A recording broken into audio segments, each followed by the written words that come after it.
Hello everyone, welcome to Rob's Repairs. Today I got a good one for you. You guessed it. I'm gonna make a quick video on how to take this door handle off, and it'll be the same process on the front door handle also.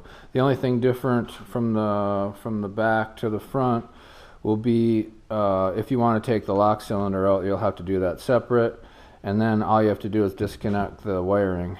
When the handle comes out, the wiring's right there. You just disconnect it if it's illuminated handle.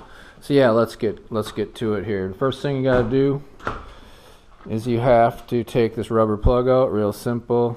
It's just real easy rubber. Not a big deal. Put it in your pocket so you don't lose it. Then you're gonna need a T30 Torx. So let's get on that. Basically, all you do,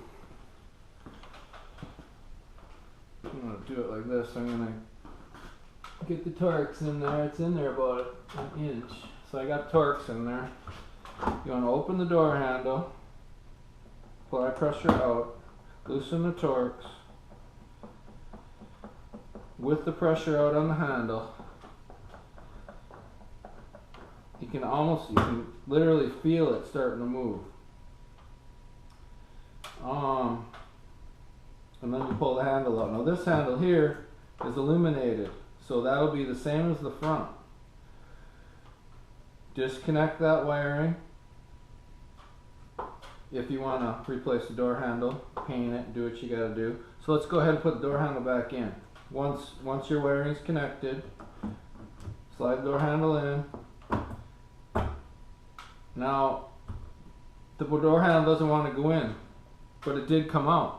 So basically what you do is you continue on unscrewing it, the Torx.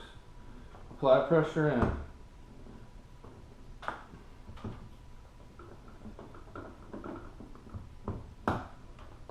Okay, so it goes in just a little bit. Start screwing the Torx back in. And the door handle drops right in. Okay, tighten it up. You're done. Put the plug in, ready to go. So that's how you take a door handle out of a 2023 Grand Cherokee. And like I say, it's the same as the front door handle also. So if you have any questions, leave me a comment. Please like, subscribe to my channel. It'll help me grow. Hope you guys are having a good day, and we'll catch you on the next video. Thank you.